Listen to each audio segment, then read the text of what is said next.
Perfect. Good morning, everyone. Thank you so much for joining us today. Protégete and the Climate Justice Leadership Academy is incredibly excited to launch our Building a Sustainable Movement toolkit.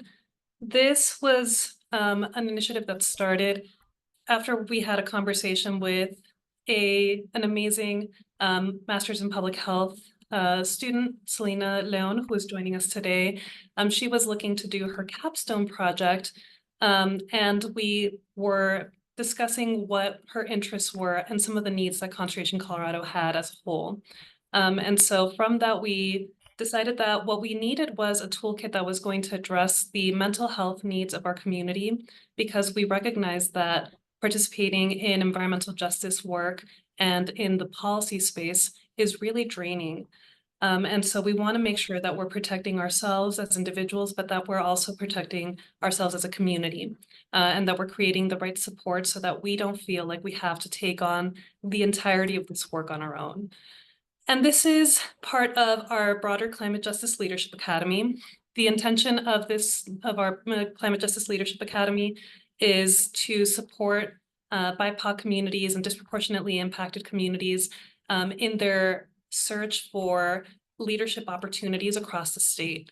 We know that our communities have been systemically excluded from participating in the decision-making spaces. And we wanted to make sure that we were supporting them in finding the right pathway that's going to lead to their success and to their inclusion in the system. So currently in our Climate Justice Leadership Academy, we have our community leadership track, which includes our Climate Leaders Academy and our Next Generation Climate Leaders. These are intro to advocacy programs that support. Historically, we have worked with immigrant mothers in their journey to fight for the rights of their families. And then we've also worked with youth, both high school and college age, in doing very similar work where we learn about identity, how our identity impacts the way that we navigate spaces, our power structure, and where we have privilege and power and where we're being oppressed, and how we can take action in creating change. We also discuss environmental justice and what that looks like in our communities and how we can organize towards finding solutions that are going to work for our communities. On our public positions track, we currently have our Boards and Commissions Fellowship, and this is intended to support our community in getting into these decision-making spaces that have historically been very difficult to engage with. So we're really proud to have our Building a Sustainable Movement be an additional resource that community members can use so that they're not getting burnt out through this process, and so that we can come together and as a community towards our collective change and towards creating collective power. So we are so excited to have you here today to join us in this discussion, and I'm going to kick it off to Rebecca to start off the panel. Thank you. Thank you, Patricia. And hello, everyone. My name is Rebecca Medrano. I use they, she, he pronouns, and I'm the Strategic Partnerships Manager here at Conservation Colorado. Before I get started on our panel, I would like to read a land acknowledgement. I have it in front of me in paper, so forgive me for looking down. We must acknowledge with respect as non-native people that the land on which we stand, live, and learn is traditionally territory of the Ute, Cheyenne, and Arapaho peoples. We also recognize the 48 contemporary tribal nations that are historically tied to the lands that make up the state of Colorado. This area was also the site of trade, hunting, gathering, and healing for many other native nations, including the Lakota, Kiowa, Comanche, Apache, Shoshone, and others. We honor the elders past, present, and future, and those who have stewarded this land throughout generations.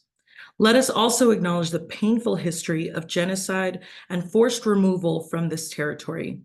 We recognize that the U.S. public policy has been used to displace Indigenous communities, erode tribal nation sovereignty, and forcibly assimilate Native individuals into U.S. society. We respect that the many diverse Indigenous peoples still connected to this land on which we gather. May this acknowledgement demonstrate a commitment to working to dismantle ongoing legacies of settler colonialism, oppression, and inequities, and to recognize the hundreds of Indigenous nations who continue to resist, live, create, and uphold their sacred relations across their land. We intentionally honor and celebrate the Indigenous communities in our cities, towns, and counties, and express our gratitude for their ongoing contributions.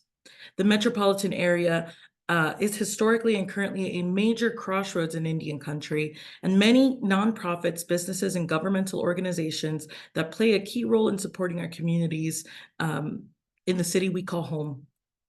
We pay our respect to all tribal nations and the ancestors of this place. We're grateful for their ongoing stewardship and contributions. And as the largest environmental nonprofit in Colorado, we are committed to respectfully engaging, consulting, and partnering with our Indigenous leaders to help guide the vision of our collective future. Thank you all so much for joining us this morning for this panel. I am so excited that we get to talk about the Building a Sustainable Movement Toolkit. And we're going to delve today into what it is, the why behind it, and hopefully give you all some good resources moving forward to talk about eco-anxiety and eco-grief. And it's okay if those are new terms for you today. I'm going to go on ahead and ask our panelists to introduce themselves this morning. And we're just, apologies for the slides as they are not in the correct order. So I'm just going back real quick. I'm going to ask Charlotte first to unmute and just introduce yourselves to our group today. All right, can everyone hear me? Great. Well, good morning, everybody, and thank you again for joining. It is my great pleasure to be here to work with the Protégete team to launch this very amazing and important toolkit for building a sustainable movement. So a little bit about myself. I'm actually gonna introduce myself, but also share my climate anxiety journey kind of together because they're one and the same. So currently I'm the sustainability coordinator for the town Avon in Colorado, and I also reside in Avon. And prior to joining Avon, I've had a long career in various aspects of sustainability. I started my career as a climate scientist and with a degree in ecology and evolutionary biology from the University of Toronto. And that eventually led me to research the biogeography of the boreal forest and how they interact with the Canadian tundra. So my very first job in the field was working in the Canadian Arctic to collect evidence of climate change over the past several hundred years. And so if you have ever seen the show Alone, you might get a sense of what my experience might have been. There's an extreme amount of physical isolation, but also very difficult conditions to work through. And on top of that, I think the collection of climate evidence and data just really hits home for me, as in like, wow, this is really happening. And I think as a young person at that time, you know, without a lot of climate psychology support that we have today, I just was really hit by a huge dose of climate anxiety. And I think more harsher than that, I just really fell into a climate depression, I would call it. So yeah, so that was pretty difficult. You know, I ended up actually just switching careers altogether. I really felt like I couldn't do it anymore. And so I you know, followed my passions and I got into the advertising world, and I worked as a professional photographer for a few years. And then that eventually also led me to do my second master's degree in applied linguistics. And that led me to become a full-time faculty member of international communications and media studies in Tokyo, Japan. And yeah, so that was just, you know, has been a long journey of exploring different aspects. And then eventually in 2017, I actually trained as a career coach for the students at the university. And one day, actually, I got a really interesting question of someone asking me, well, I don't have a climate background, but I really want to get involved in the climate crisis. What should I do? You know, should I go back to school? Should I change careers or something? And that was such an interesting moment for me, where I realized that the reason why I wasn't doing a climate job at that time was because I chose not to. But then there's a lot of people who want to do it, but they don't know how. And at that time, I also had the toolkit of how to help people get into various careers. So I decided to combine the two. And then I started my own coaching practice called Green Growth Coaching, where I started to basically help people get into green jobs. My philosophy around that is that every job can be a green job, and that the amount of work that we need to do to achieve our climate goals is immense. And so we need as many people as possible to do this work. So since then, I have helped a spectrum of backgrounds and careers to move into the climate direction, ranging from people who don't even have a climate background to people who are graduating with a sustainability degree, to also people who are already working in the field to develop their leadership capacity to continue doing this work. My main drive is to help people maintain their emotional resilience and well-being, because I personally went through a very tough period of dealing with climate anxiety, and I overcame that eventually. It took me a really long time, but I overcame that eventually. And my experience was just like, wow, I went from like running away from it and going through this 180 transition. And now I really feel like I'm kind of unstoppable with this work. And that doesn't mean that I don't experience any difficulties, but it just means that I have that much more resilience to overcome what I'm feeling through my work right now. And so I just want to be able to bring that to more people and to protect my fellow climate professional colleagues. And so with that, I have also in about a year ago started joining the Climate Psychology Alliance of North America, where I serve on the board. And it's a really exciting movement where mental health professionals and allied professionals around both the US and Canada are really using their skill sets to contribute to the climate crisis and supporting anybody who's experiencing climate anxiety to move through this and channel that anxiety into climate action. So yeah, and with that, that's kind of why I'm here today, to share all these experiences with you guys. So thank you so much. And we have a great panel for you. So I'm super excited to hear from the other panelists as well. Thank you so much, Charlotte. Selena, could you also unmute and introduce yourself, and also share when you noticed eco-anxiety first in your life? Of course. Hi, everyone. Thank you for being here today. So my name is Selena Leon. I came to be involved with Protégete, like Patricia was saying, through the fellowship program. I had initially reached out to Patricia about working together for my capstone project for my master's in public health. And so that's kind of how the toolkit that we're here for today was created and developed. I remember I was taking an environmental and occupational health class, and I noticed that while we talked a lot about the physical impacts of the environment on our health, there was a lot of information about what it did to our mental health that was lacking. And so when I connected to Patricia, that is also something that we talked about, and something that the Climate Leadership Academy was also noticing in their program and wanting to address. And so I did graduate from the Colorado School of Public Health, Anschutz campus, with my master's in public health. I concentrated in population mental health and well-being. And so I'm interested in and devoted to continuing work that highlights the impacts that our environment has on our mental health and our well-being. Aside from my work with Protégete, I also do consultation work for other environmental organizations based in Colorado that are also working to understand and address these issues. But my main work, however, is at the University of Colorado. I am a mixed methods researcher who is involved in and coordinating projects that are focused on improving the mental health and well-being of BIPOC youth. And I'd say that the first time that I noticed eco-anxiety in my own life, I don't think it was a specific moment. It was kind of like noticing this building of dread and sort of panic when I would see things on the news of like record temperatures or floods or wildfires. I even remember during the first COVID lockdown, there were a lot of wildfires that were happening in Colorado and out of Colorado. However, they were close enough that we could walk outside and there would be like ashes falling everywhere. So that was kind of surreal. And also with just like how hot it's been getting, and sometimes not being able to like leave my home because of health reasons and just like how hot it is. And so it was also something that I noticed when public resources and support continue to decline for communities. I'd say growing up, I spent a lot of time in like rec centers, libraries, and parks because they were accessible, free, and safe spaces. And so when this kind of started to shift, in my mind, it was like, well, where are we supposed to go when it's like too hot to be outside, but we need somewhere, you know, free and safe to hang out. But yeah, that's a little bit about me. Thank you all for being here today with us. Thank you so much.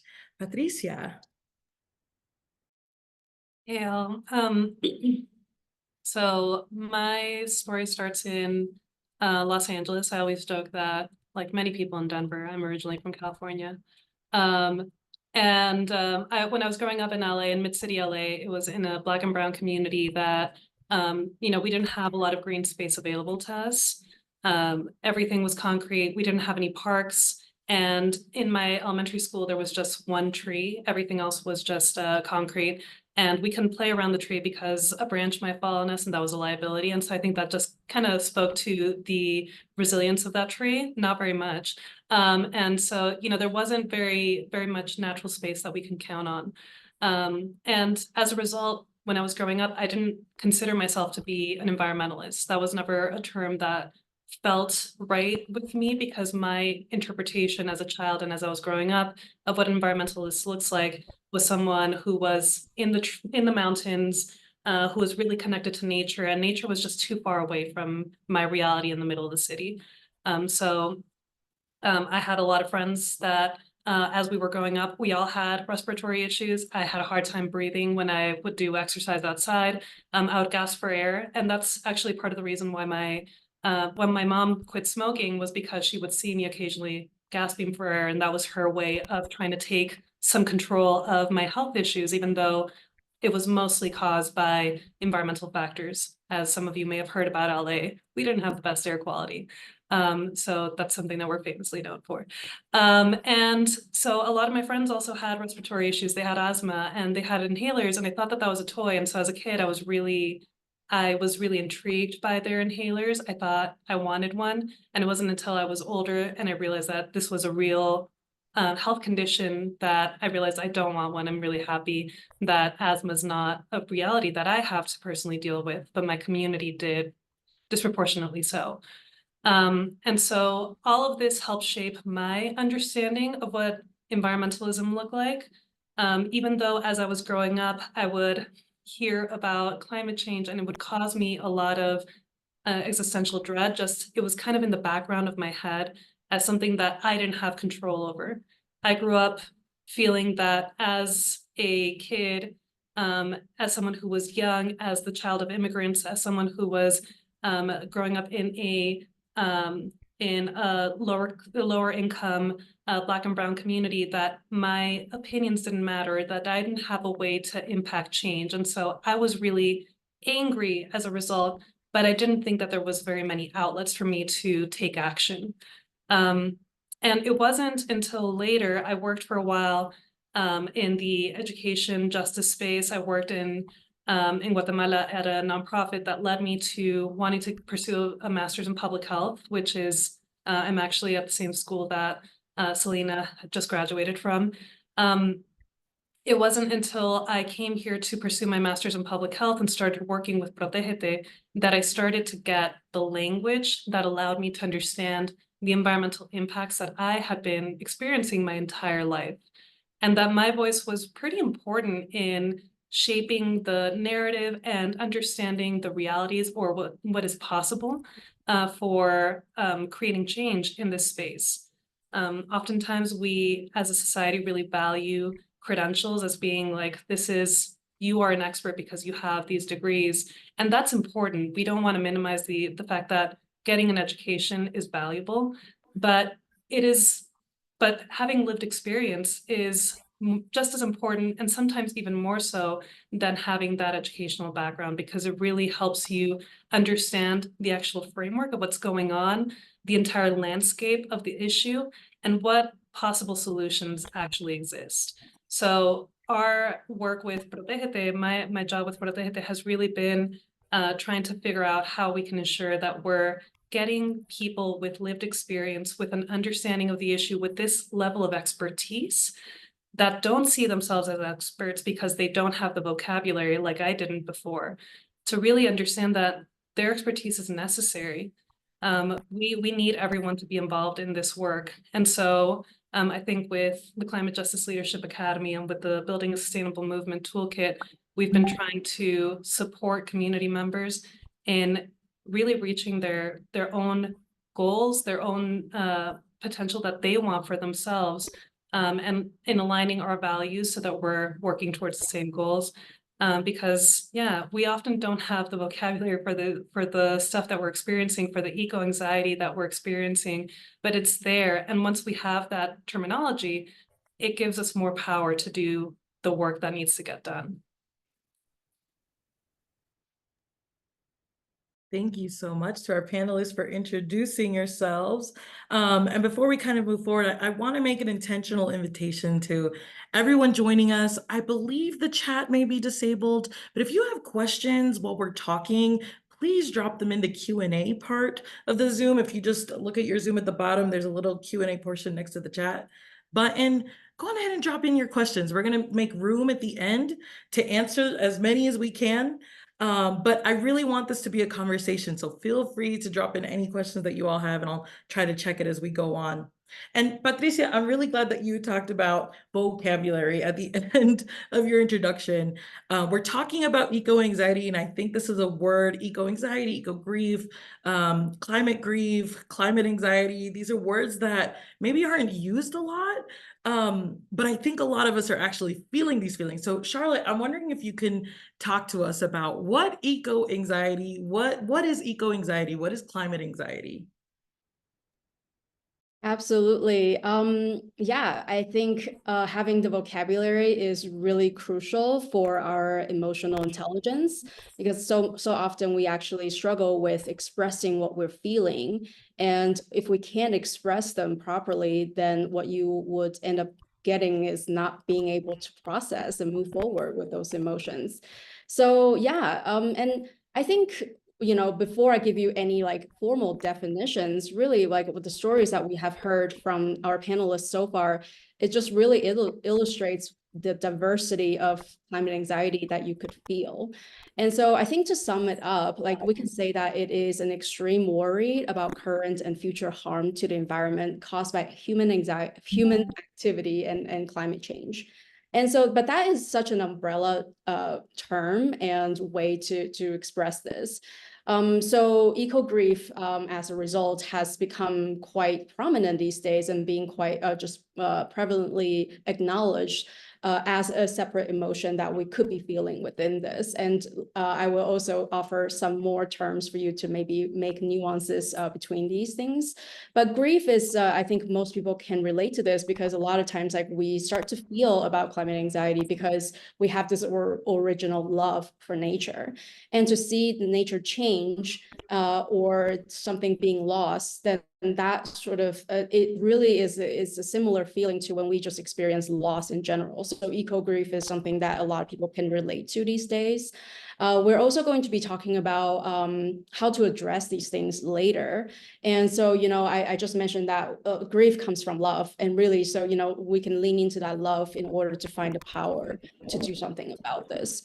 So yeah, that's you know, some sort of general definitions of these terms, and this screenshot here is from the toolkit itself, and I think it just nicely captures what we're trying to convey here. But I also want to set the scene here by really sharing with everybody that climate distress is normal. Okay, so this is quite different from the other kinds of anxiety or depression that we may be feeling. So climate anxiety, dread, fear, rage, or despair, or other kinds of emotions you might be feeling from climate change are not signs of mental illness. And that is a pretty key thing to recognize here. Rather, these feelings are expected, adaptive response to a real and enormous threat. Like your house is on fire, you're going to feel distressed. It will actually be kind of abnormal if you don't. So I think that is a really key thing here to recognize, and I think it relieves us from masking these emotions sometimes. So, for climate professionals, I think there are actually quite a lot of unique stressors for us.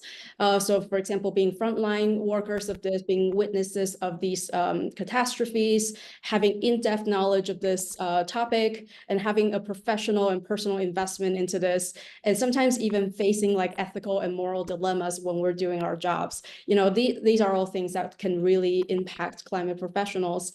And I will consider everybody listening to this right now to be a climate professional, by the way. And so, like and to normalize these feelings, I think allows us to share and talk about it with our colleagues, with our peers, with our therapists, and so on. And so, it really just makes us that much healthier to deal with this. But yeah, so I mentioned that anxiety is this umbrella term for describing what we're feeling. And I often like to also say that eco-anxiety is the media darling of this of this thing. It was like, that's kind of the only word that we see most of the time. But anxiety is really closely connected to other emotions. And if we want to be able to process these things better, it is better for us to have different vocabulary to be able to express these things properly. So, we briefly talk about grief, but then there's also guilt. There's also apathy, despair, shame, anger, and fear, and so on. So the more vocabulary you acquire to express these feelings, the more emotionally intelligent you can become to deal with them. And there are actually other new vocabulary coming up to describe your climate emotions, which is really interesting. I usually talk about that, in my other talks, but today I'm just kind of, for time's sake, I'm going to just skip over that. But something that I'd be happy to share in our live resource that is available with this toolkit. But I want to wrap this up by sharing a quote here about what it feels like to have climate anxiety. So here we go. We had a horror summer of extreme heat. My anxiety went through the roof, and I'm dreading our next summer. I now watch the weather religiously to the point of OCD. Do you have any strategies to help with this anxiety? I understand this is life now, but it sometimes paralyzes me to the point I can't work or get out of bed. How did that land with you? It may not be something that you feel exactly, but I imagine that it is something that you can feel or relate to. And that's just like, really a simple example of what climate anxiety can really feel like. And really the best way for us to express this and understand it is to just tell that story to each other. Yeah, so I think I'll stop there, and I'm sure more of these related things will come up as we go. So thank you, Rebecca. Thank you so much, Charlotte. Wondering if any of our other panelists wanted to add anything real quick. A great system on asking.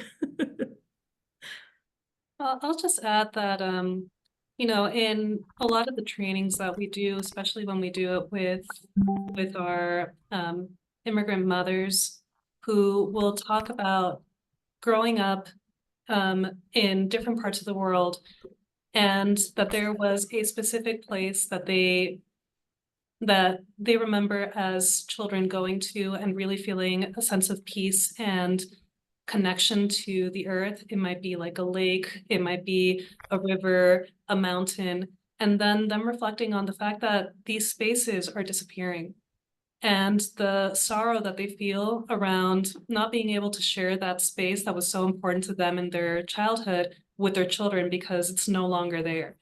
And we often don't really think about how much we as humans are connected to the land, because we are. Like, we live in, whether or not we want to recognize it or we see it, we live in reciprocity with the earth. And we depend on the land, we depend on our environment. And there's a lot of feelings connected to that loss as well. And so I just want to echo what Charlotte was saying about that grief being real. It's like, it can feel like losing a person, but because we don't see it as that, we don't tend to, I don't know, like humanize our surroundings in that way. We don't see it as an actual part of our relationships and connections. it can be hard to put a name to that feeling that we have, feeling that anxiety or that grief of losing space, of losing place and connection to place, can feel almost like an invisible loss, or like, you just don't have the words for it because it's not something that as a society we acknowledge, but it's very real. And so for anyone who's ever experienced that, and as someone who, I don't have children, but I have a niece, and I find it so exciting to experience the world for the first time through her eyes, taking her to different places. It makes me really sad oftentimes to think of the spaces that I grew up enjoying that she's not going to be able to see, or maybe her kids won't get to see, or future generations, and so on and so forth. It's a very real and very normal feeling to have, and we should be able to acknowledge that. Thank you so much, Patricia. And I really appreciate you talking about even just, we're bringing in conversation around identities and how this affects different folks. I'm wondering, Patricia, if you can kind of talk to us about pivoting a little bit. We're telling a story here. What is environmental justice and environmental racism, and how does all of this within the context of this conversation affect community? Yeah. So environmental racism is the way that certain communities are disproportionately impacted by our surroundings. And so here we have a few stats that we've included into the toolkit, but in the United States, we have 40% of people who identify as people of color, and 51.1% identify as women, and yet 65% of elected officials are white men. And we may not often see the connection between our government structures and the environment, but they're very much real. They're there. When we have communities who are disproportionately impacted by environmental issues, who are usually communities of color, we see this in the Denver metro area. If we go up to Suncor Refinery, the 3-mile radius surrounding Suncor is between 60 to 80% Latino. The majority of those folks may be immigrants and first-time homeowners who are trying to build up generational wealth by buying a house. That's how we're told that we're supposed to do things, right? So we have a narrative of what success and being an adult looks like in this country. And oftentimes that includes buying a home. And it's not usually disclosed to families that there is industry right there. So folks are like, hey, there's a cheap house and it looks amazing. The homes can be really great, but there's no understanding of the health impacts that they're exposing their family to. So we've gone to testify at places before where families have broken down into tears saying that they had recently bought a house near Suncor. For the entire summer, they were having their kids play outside, not knowing that the majority of those days were ozone days, where families were being advised not to let their kids out because their kids were being exposed to dangerous levels of pollution. And that this is not something that you can see the immediate impacts of usually, right? This is chronic exposure that will have long-term health outcomes. And some of these are really serious. It can lead to death. It can lead to cancer. It can lead to a whole slew of health issues. But because it's not an immediate exposure and outcome scenario, usually we don't really think about it too much, right? Because oftentimes these are also families who are experiencing a variety of different types of discrimination and really urgent issues around housing insecurity, around food insecurity, around immigration, around their kids' education. All of these things are connected. Excuse me. And so, we have families who are being overburdened by so many different issues and don't really have the capacity oftentimes to talk about environmental issues, even though it may be at the forefront of their thoughts. We know that the people who care the most about environmental issues, some of the demographics that care the most are Latinos. It's also low-income folks. The people who in surveys express that they have the least concern for environmental issues are actually white men. And that's usually who the information from environmental organizations are catered to. So we see that there's a huge disconnect, and that's also part of environmental racism. And then we ask community members to go and testify at different venues. We say you have to go and testify at the Air Quality Control Commission on your air quality. And then 3 weeks later, we say you have to go to the Water Quality Control Division to talk about your water quality. And they're like, we already talked about this. I've already told you my story. And they're constantly being asked to reopen wounds in spaces where they're not really sure if they're actually being heard or if it's going to lead to solution. So there's a lack of transparency that is very intentional, and that's also part of the environmental racism that folks are experiencing. It's just in a government space. It's a systemic form of racism. And this has all been informed by hundreds of years of policy that started off as blatantly racist policies that have now been kind of, I don't know, like they've been baked into our system in a way that's like, well, it's not based on race anymore, but the history has made it so that there are certain communities who are disproportionately impacted. So it's a very complex web, and part of why we wanted to include this history of environmental racism and what it all means is that we wanted, once again, for there to be a baseline understanding before we jump into a lot of the, you know, the more mental health related topics and talking about solutions. Because if we don't have this understanding and we don't have the terminology, it makes it hard for us to have a robust conversation. Thank you so much. Selena, I'm wondering if you can expand a little bit about this topic as well. Yes, of course. Yeah, so in the toolkit itself, I'm not sure if you all have access to it because we do have it print, but we also have it online and in digital access for you all. But in the toolkit, like Patricia was talking about, we outline this information and we made it flow as a way for people to see how environmental justice and racism really is connected to everything, and also how it's perpetuated, you know, by our systems and our structures. When I was doing research for this toolkit specifically, I remember kind of having to go out of my way to find resources that talked about, you know, these systems and structures, the policies, and even specifically colonialism as a root of environmental racism and climate change vulnerabilities and oppression, because I think it's not something that's foundational to this type of work, specifically environmental movements and organizations. So I think that in and of itself affects community in a lot of ways through disorganization, misinformation.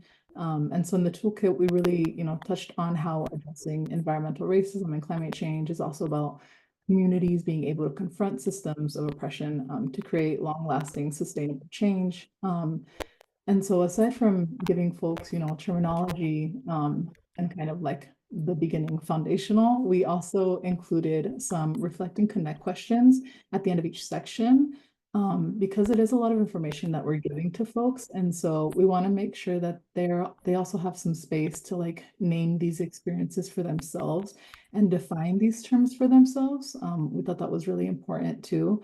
And then also we did add a glossary at the end of the toolkit, which also turned out to be one of my favorite parts because, like I said, aside from giving them the definition to the term, we also left them a space to put in any notes, to put in their own definition of these terms. And so, yeah. Awesome. Thank you so much, Selena. And I realize we haven't dropped in the chat just yet the PDF for the Building a Sustainable Movement Toolkit. I think that would be really great for you all to follow along with us. Isabel is a part of our comms team. Isabel, I'm wondering if you could drop the PDFs into the chat so folks can have access to that. And thank you so much on expanding on how environmental racism affects us and community, Patricia and Selena. I would love for us to maybe talk about mental health as it relates to community as well. So Charlotte, I'm wondering if you can talk about what the general impacts of climate change are on mental health, and maybe additionally to that, talk a little bit about the intersections between the impacts of climate anxiety and community. Yeah, absolutely. So I like to share this infographic here with folks when I talk about this topic. So I think it just really neatly packages why and how climate change is affecting our health in general. So in the middle here, you can see the impact of climate change. So things like rising temperature, increasing greenhouse gas levels, rising sea levels, and more extreme weather. These are things that I'm sure many of you are familiar with. And these changes in our climate system then impacts these physical health aspects in our lives. So, and some of these things you might be familiar with as well, although it depends. Depending on where you are, you might be experiencing different things. So, for example, where I live up in Eagle County, we actually don't have extreme heat days. It's hard to imagine and believe when I first read about it, but it is true. Like, you know, I feel like people there, they complain about it when it's 75 degrees. And so it really is nothing compares to, you know, maybe what we're even just experiencing in Denver today, right? And extreme heat, it really is almost the #1 killer from climate change today. So yeah, it is a little bit crazy to think that, oh yeah, like, you know, just because we're all experiencing climate change, you know, it doesn't mean that we're experiencing the same things here. So yeah, I'm not going to go into the details here, even though, yeah, some of these might feel really relevant to you. Patricia earlier mentioned food system, right? So that is definitely one of the impact areas. So what's interesting that I want to point out here is this red circle in the middle here. You can see that mental health impacts actually is an overarching impact for everything. So it doesn't really matter where you are or what you're experiencing. You actually will experience some forms of mental health impacts regardless. And so those are things that we kind of have mentioned earlier, you know, different stresses, anxiety, depression, sense of loss, right? Sometimes PTSD actually. Or this very important aspect here at the end is strengths on social relationships. So we have seen many research comes out saying, for example, like how extreme heat is related to more aggressive behaviors. And that will definitely trickle down into our community and actually cause social incohesion to happen. So that's how it's all very much related. And so, of course, like this can all like add to all the environmental injustices that Patricia just shared with us as well, and making everything worse. So that's just, you know, it's a little bit bleak, but a little bit of background about how it's all connected. So. Thank you, Charlotte. Selena, would you like to add anything onto this question? Just very briefly I love this graphic and I love that there's a lot of different variations of it. We have a similar one too that we also put into the toolkit. And so this is the one. And so first and foremost, it does talk about the mental health impact. So as we see on there, you know, there's hopelessness, threats to autonomy and personal identity, complicated grief, strains on social relationships, which also changes our, you know, community relationships. And then we also put in there, you know, physical health impacts, community health impacts, and tied it to human systems and infrastructures and physical impacts. Because again, these things all tie into one another. So I think for us, it was important to highlight the mental health impacts, but also how this is kind of like domino effect, if you will. Thank you so much. And honestly, I think Charlotte and Selena, what you all shared really helps us open us up into our next conversation. I'm sorry, there's a little sound coming from the computer. I think this really opens us up to our next conversation, because what I'm hearing a lot from you all is eco-anxiety and eco-grief can be felt in many different ways. And our identities and our lived experiences really influence what that looks like. The conversation about, you know, how environmental injustices affect folks on the Front Range is different than, and should be different as to how it affects folks on the West Slope, right? So Patricia, I'm wondering if you can open us up with this question on how can different lived experiences and identities affect eco-anxiety, and how can we really, you know, talk about this in a robust way to thoughtfully respond to that? So, sorry,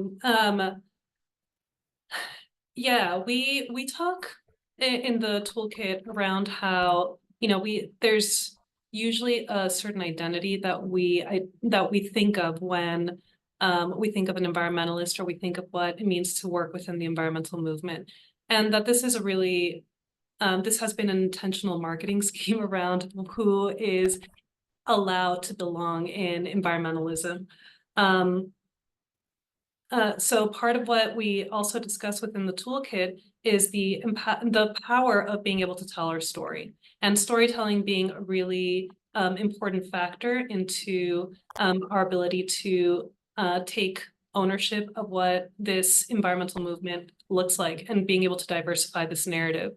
Part of the reason that storytelling is really important for us to create change within the environmental movement is that it helps root us in a shared reality, because we often get gaslit by society around, whether or not what we think that we've experienced is actually true. And when you're not part of the dominant culture who is defining what environmental issues look like, it can feel really disenfranchising to say, well, my experience has been this, but nobody else is talking about it. So we want to make sure that we're able to root our reality in a shared understanding of this is true, this is what you're experiencing, and we're able to validate that experience for each other. But the other really important part of that storytelling component is that it also allows us to create a shared future that we're striving towards. And that helps build hope. So if you feel like for folks who engage in our work, who tell us, well, this is not a space for me, we encourage them to share their story. We encourage them to be able to talk about, sorry, it's the next slide. That's it. We encourage them to talk about what their story is in any venue that feels appropriate for them, right? So perhaps that is by testifying in at a hearing or at the legislature, or maybe it's just sharing that story with your on your social media, sharing it with loved ones, but being able to create these collective memories and work towards a common goal is also community healing. And so this is an opportunity for us to use our story as a weapon of resistance, as a tool for creating change. And it also has the added benefit that it does have mental health benefits as well. So it really allows us to take ownership of our story and create collectively together. And I know Selena has some really great resources that she included in the toolkit as well. Yes, I think if you go back, we have a couple of screenshots of some of the activities in our toolkit. The one on the left, kind of the Venn diagram looking one, that one is the climate action Venn diagram. And so we put this activity in here at the end of the toolkit to help people think through or begin planning out how they could best address climate changes through their own strengths. And so in order to help, kind of figure out what their contribution to the climate crisis can be, this Venn diagram activity asks them 3 things. It asks them what brings them joy. It asks them what they're good at. So thinking about, their skills and the resources that they have access to, kind of like if they had to teach someone about something, what would they be an expert on? And what can you bring to a team that no one else brings? And then it also asks about what the work is that needs to be done. And so because climate change is a problem that requires system level changes and solutions, are there specific climate injustice solutions that interest them? For example, creating change through being involved in policy or managing a recycling program or a community garden, or is it in educating and training others on climate change advocacy and leadership? And then the other activity there that we have is the widening your circles of influence. And this is similar in that it allows people to sort of address the climate change crisis through their different circles of influence, and that's individual, individual level, community level, and also a policy and institutional level. And so really we want sort of these activities to be for anyone, whether it's someone who is a little bit overwhelmed and doesn't really know how to get involved, or whether it's someone who's been doing this type of work for a long time and they kind of just want to reconnect in what brought them to this work in the first place. And if they need a change, or if, you know, they want to strengthen what they've been doing. So we hope that these activities can serve people in that way.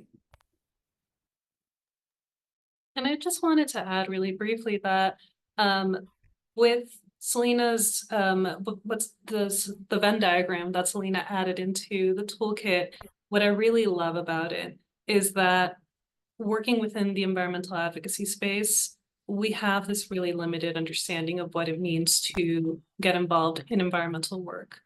And I think we have that just in general. We have a really narrow understanding of what environmentalism has to look like. And it's often been created by folks who have the ability to engage in the environmental movement in that way. But that's not the journey for everyone.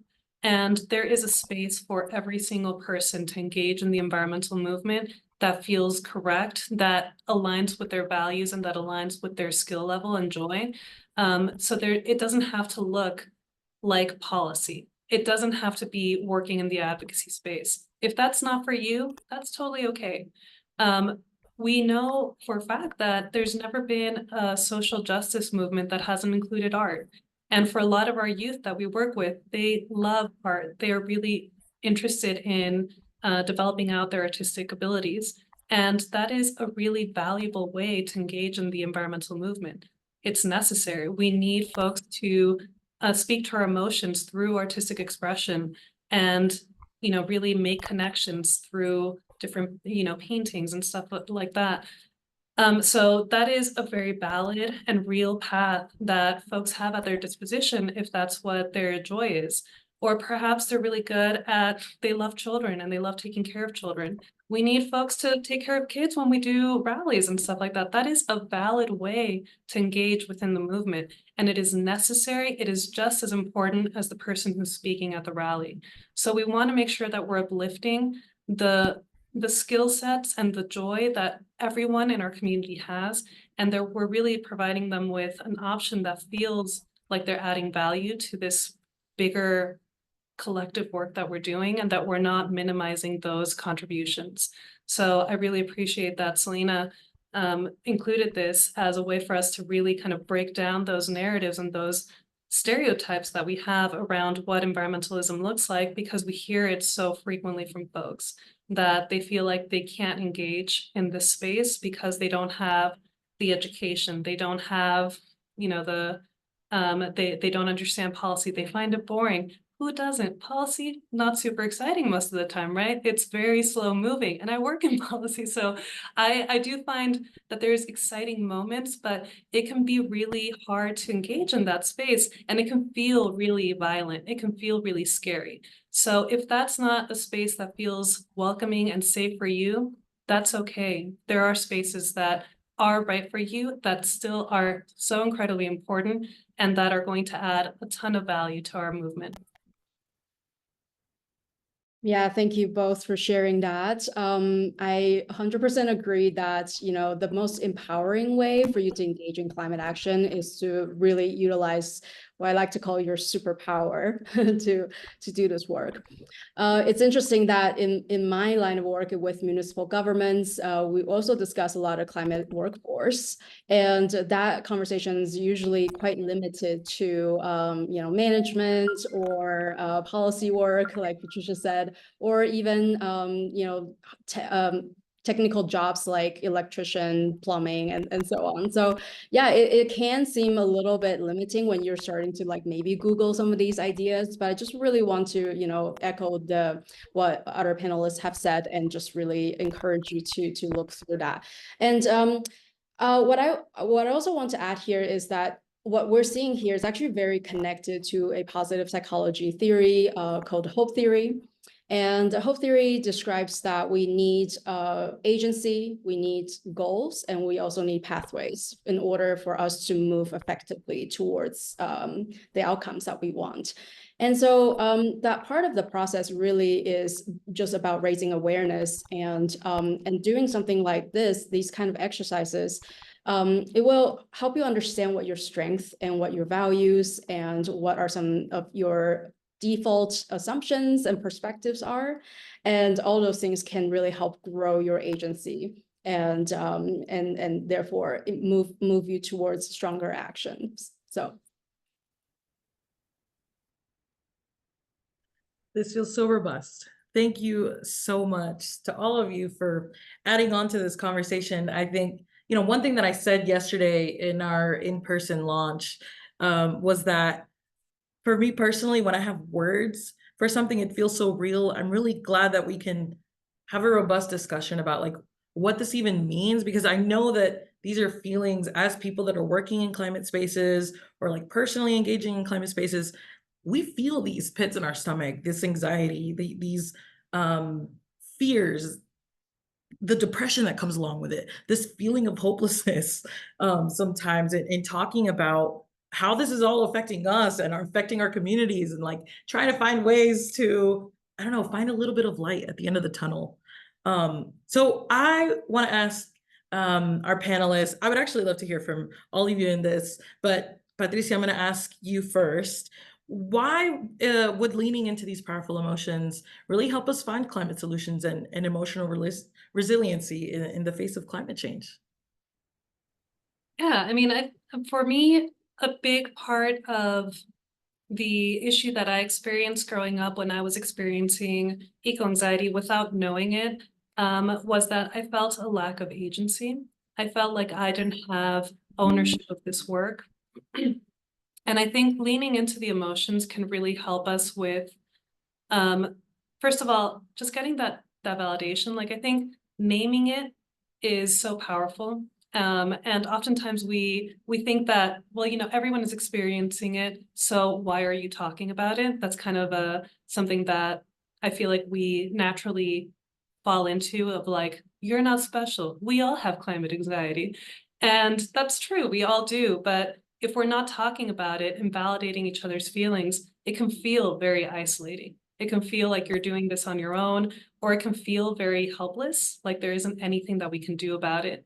So just simply being able to acknowledge, I'm feeling this way, already kind of takes the power away from it in some way. It really kind of gives you a little bit more ownership of next steps. And then, being able to take those next steps, being able to turn that into some sort of action instead of just sitting in those emotions and ignoring them. Feelings don't go away. So, if we just say, if I don't look at it, it's going to leave, it's just not true. So we really need to know how to navigate those feelings that we have and turn that into us being angry and being upset or being hopeful, and finding that next step, because fear and anxiety in and of itself is a hard place to leave, right? Like, we can really easily get stuck in those feelings and then, just kind of wallow there. So I think for me, part of what leaning into those feelings looks like is then moving past just sitting there with them and moving into action, taking some next steps. And that can look like a variety of different things for different people.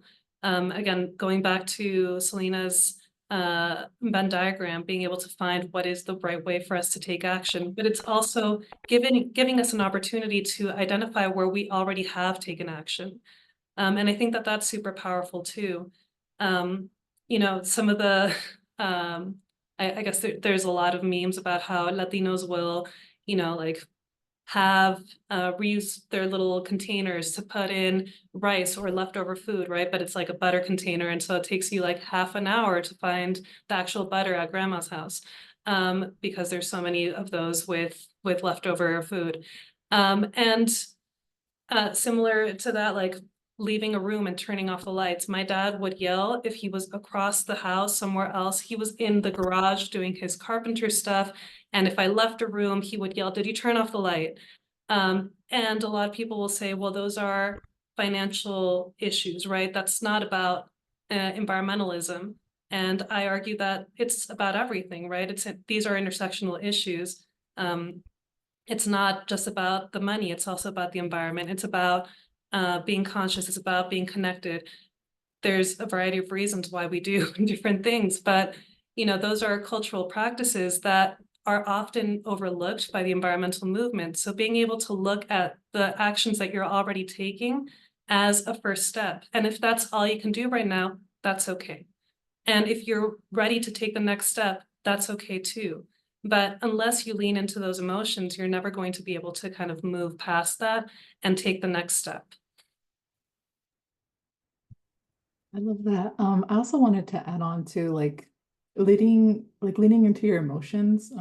Like for me, at least, when I leaned into my emotions of climate anxiety, I found Patricia and I found Conservation Colorado and Protégete. And so for me, leaning into my emotions is always I've always found myself to also be leaning into community. And I think too, in the toolkit, we really try and highlight that it's, climate change and all of these feelings that we're feeling, it's not an individual problem. And there's not an individual solution to it. And I think we also wanted to talk about a little bit because this topic can get really heavy. But in the toolkit itself, we highlighted, past environmental movements that have been led by BIPOC communities and how important that is, and also highlighting the ways in which nature and healing your relationship with nature can also protect your mental health and well-being. I think in the toolkit, one of my favorite parts of it is, I think it's on page 20 once you all get it. But we talk about really how nature does protect our mental health and well-being. And so having, access to green space, whether that's being up in the mountains or spending time in the park near your home, or just having, trees in your neighborhood and plants in your home, and nurturing sort of that relationship with nature, how it can really improve your mental health and well-being, and give you some of those, more of those positive emotions, and lower your psychological distress. So yeah. Yeah, thank you. I also want to draw on my personal experience. So I mentioned earlier that I was in a very long period of climate distress and depression about this type of work and how I was feeling very disempowered to do it. But, really, once I started to realize that I had the channels to talk about it, then that was really the big turning point for me. So really, how do we lean into these heavy emotions? I would definitely recommend that we don't do that alone, and find communities, find professionals to talk about it. In my case, my very first real conversation for me to process that was with a climate change coach. And so there's more research coming out about the power of talking about climate feelings. In addition to research, we're also hearing really strong advocacy from climate scientists, such as Katharine Hayhoe. She's famously for saying the best thing you can do about climate is to talk about it. So from the psychological perspective, what that does is to really help us recognize our psychological defenses and barriers. So a lot of times, what is happening sort of on the subconscious level when we're confronted with tough emotions and challenges is just that the brain is in this place of shutdown. We don't want to experience that, and I think it's a protective mechanism that we just naturally have.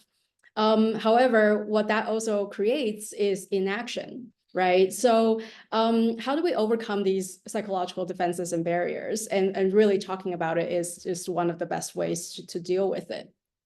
You can do it with your friends and family, but you can also do it with professionals, therapists, for example.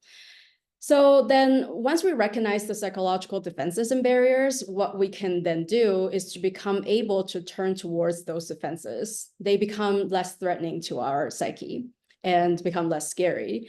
And that's when we can start to decide what to do with them. So I just want to acknowledge that I know everybody listening to this, we're in sort of different places with your climate anxiety. And so, take your time. It doesn't mean that you have to immediately jump into anything. the differences that we can all feel.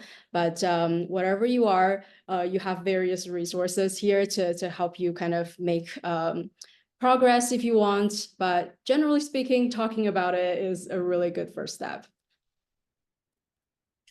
Thank you so much to our panelists. I want everyone to just take a deep breath real quick. Just let it out, because I think this is a big conversation, and a lot of things that there's so much that I feel like we could talk about that's just not going to fit in an hour and a half. And I want to make sure that we can leave some room for some questions that we've received. Thank you all for engaging in this conversation. And I want to ask our panelists to wrap us up real quick. In about 2 minutes, can you tell us what message would you like to send to community? And I want to add to that, is there anything about this toolkit that you would like to share with folks that maybe we haven't talked about already? I'm happy to get us started there. So a couple things when I was talking earlier about the health impact of climate change, and also how mental health is this overarching impact in addition to all that, is that I recently started to really advocate for more climate and health programs to be built in municipal governments. And one thing that I would just say is that, it doesn't really matter, once again, just depending on where you are, if you're building an extreme heat program, or you're building a wildfire smoke program or flood program, whatever, please have mental health as part of that. They're not exclusive to each other. They're very much related, as we have learned today. So I would just encourage you, for anybody in the position of building policy, a program about climate and health, please put mental health within that. And another thing is that in the toolkit, there is an acknowledgement that, despite the robustness of the toolkit, which I super appreciate, and it's just so comprehensive and extensive and very holistic from a lot of similar resources I've read. It's amazing, but I also really appreciate that you guys acknowledge the fact that this does not replace professional help. So with both of these points, I'd just like to share that the Climate Psychology Alliance of North America has a national-wide climate aware therapist directory. So you can search by zip code, or a lot of these therapists actually offer their services online. So there's a lot of options for you to explore, but we have more than 400 licensed therapists or licensed clinical social worker, for example, to help provide the professional services that may be needed in some situations. So we'll be sharing that resource with you. In addition to that, we have talked about this importance of safe space. So that's also another thing that the Climate Psychology Alliance of North America has been actively creating. And that is something we call the Climate Cafe. And so Climate Cafe has recently gained a national recognition through publications in the New York Times, for example. So again, something that we can share with you. Rebecca also shared put up the slide here where I just wanted to point you to this book here called Climate Change Coaching. And what this book offers is me and several, like 40 other climate change coaches, we have worked together to compile a lot of case studies here. So these case studies are really just stories, through professional facilitation and coaching. We have helped people from various backgrounds. There's so many different stories in here that is pretty mind-blowing, but you can really see how people move from a place of disempowerment to empowerment. And again, just going back to that, the power of storytelling we shared earlier, I think this will be a really interesting resource for everyone to see. So thanks. I think that was more than 2 minutes, but thanks. And then just very quickly too, because I want to make sure we have time for a little Q&A at the end. I think the message that I'd like to give to community is something that I said yesterday, which is that hope is a daily practice. It's a communal and individual practice that can root us while we work towards a collective liberation for ourselves and our earth. Hope was my direct action and what led me to creating this toolkit with Patricia and Conservation Colorado and Protégete. And I would like to point out that in the toolkit, we also have a couple of QR codes in there. One of them is for references and the other one is for resources. So we do have an online website where we will be uploading books, documentaries, movies, just all kinds of resources to encourage you to continue learning and stay learning, because like Charlotte already kind of said, this toolkit is just kind of in addition to the conversations that are already happening out there around mental health and the impact that the environment has on mental health. And yeah.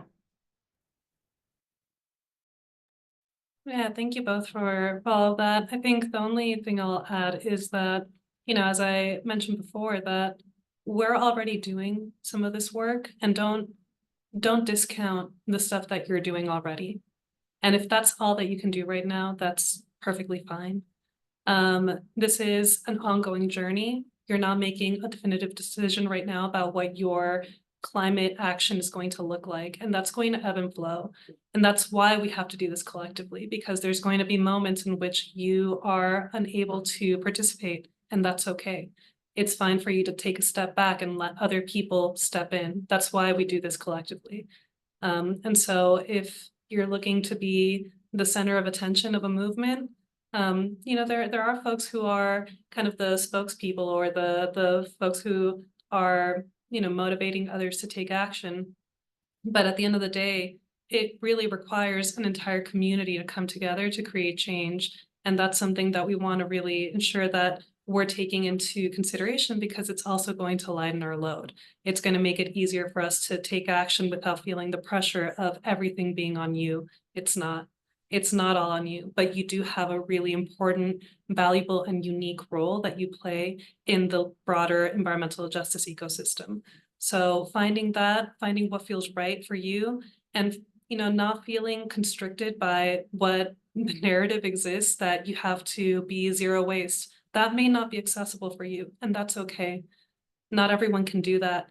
You may not be able to be a policy champ, but you can do other things. You can, go and do a park cleanup with your family. If that's something that feels accessible to you, that's still contributing and adding your grain of sand to the big beach of what it is to, take action in this space.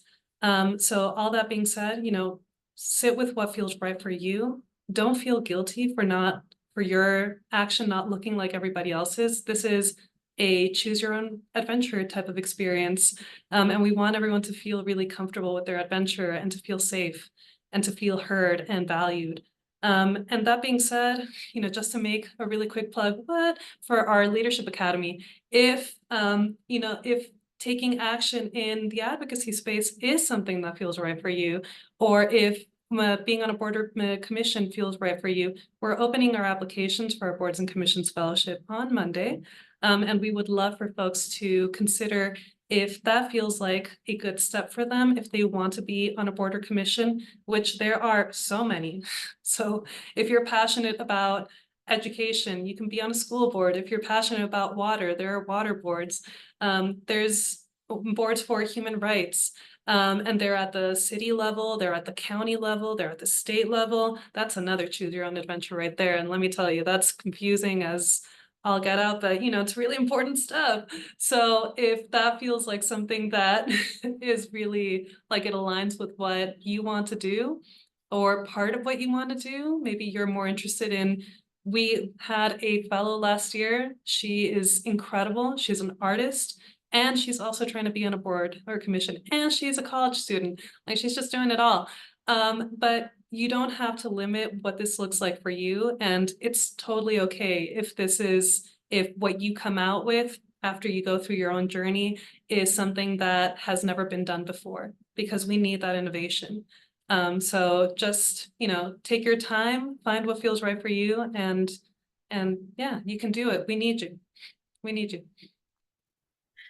Thank you so much, Patricia. Well, actually, what you just said plugs well into one of our questions. But real quick before I do that, I do want to make sure that I also emphasize that please take your time with these concepts. One of the things that we talked about yesterday was how intentional this toolkit is on making sure that we're making space for folks to just rest and reflect on what they're reading, what they're learning.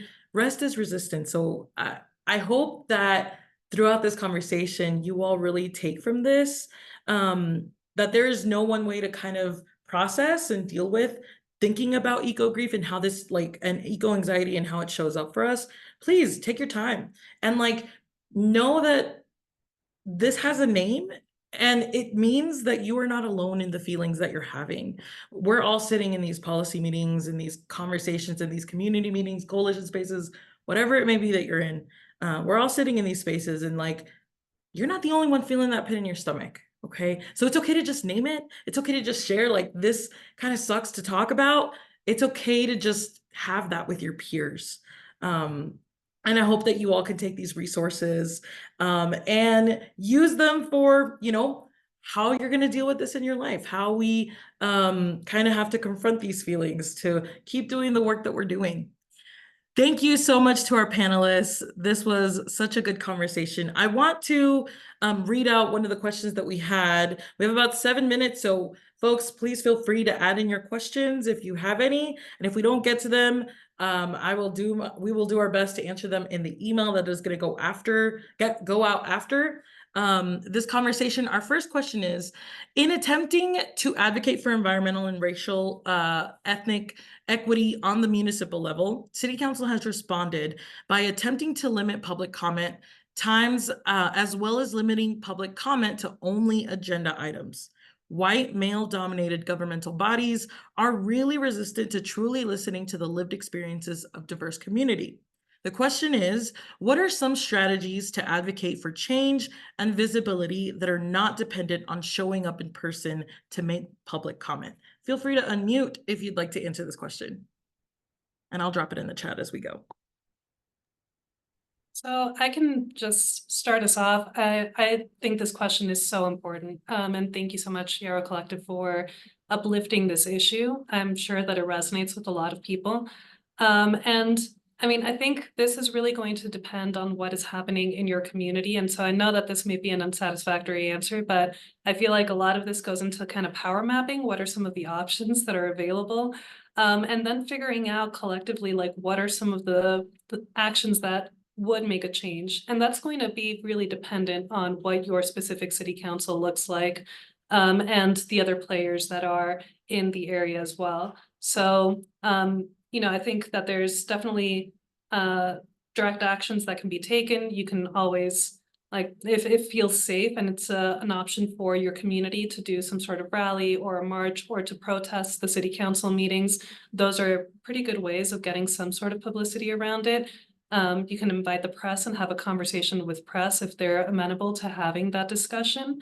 And I think that, this is also kind of looking at a long-term strategy, but oftentimes what is also necessary is diversifying these spaces. You named it in the question, white male-dominated governmental bodies. That is true in most spaces across Colorado, unfortunately, and that's part of what, we're trying to work towards changing. And it can feel really slow to work towards that process of trying to create change by getting people into the city council. But oftentimes, if that's an option, that is also a really great way to ensure that there is a long-term kind of idea around how to make the most change, right? Because you can address the immediate issue, and hopefully you always want to think about immediate action and long-term action. But yeah, that long-term action of trying to diversify those spaces or having discussions around how the system is not, the system has intentionally been created to exclude our communities from participation that's a very real thing that is happening. And so I think, yeah, I love that question. And I think that there's so many pieces to it that I think I would love to have a broader conversation to figure it out, because it's not as simple as saying, this is what you do. It's never that black or white. So yeah, I think those are some initial things that come to mind. I don't know if other folks have things to contribute as well. Yeah, I'll also share kind of from the local government perspective with this. Say any public comment is better than no public comments. So I know it's difficult, but also I think, through our resources with communities like Protégete or climate coaching, those are places where you can kind of talk it out before how, maybe strengthening up some confidence of doing this or strategies of doing this and so on. But I also want to say that, a lot of times when people think about approaching government, they're thinking about elected officials. I would also really encourage people to start thinking about approaching staff. At least from my perspective, I do not know any sustainability staff who's not passionate about this topic. And we're all pretty much working our behinds off to really advance this issue. So, and the staff members can really become huge advocates for you when it comes to like making council agendas and things like that. So I would just also encourage people to think about that, reaching out to staff members to talk about things that you want to discuss. So. Thank you so much. I'm not seeing any other questions right now. We actually only have 2 minutes, and I want to make sure that we are honoring our interpreters' time and your time. So thank you so much, everyone, for joining us today. You're going to get an email from myself with Patricia's email as well. So if you have any questions, please email us, get in contact with us. We're going to be sharing out the PDF versions of this toolkit. I also want to share, though, that we have them in book form, like, why can't I think about the word in-person form? So we are happy to mail them out to you all. We have them in English and Spanish, in printed form and on the PDFs, which live on our website, but you'll get double links to them through the email. So please let us know if you would like us to mail you any. We're more than happy to. You will also be getting a link to this slide deck, so then you all have all of the information as well. But thank you so much for joining us. I'm so excited about the launch of this toolkit. Please share this to anyone and everyone. I think this toolkit belongs everywhere, not just in Colorado, and for all of our communities. Thank you so much, Selena and Patricia, for working on this toolkit with so much love for community. You can really see how much love you've poured into this throughout every single page. So thank you. And yeah, we will be uploading this recording to YouTube. Feel free to watch it and share it with your colleagues as well. Thank you all for joining, and we'll talk to you sometime soon. Thank you all. Thank you, Diego Pons, for being our interpreter today.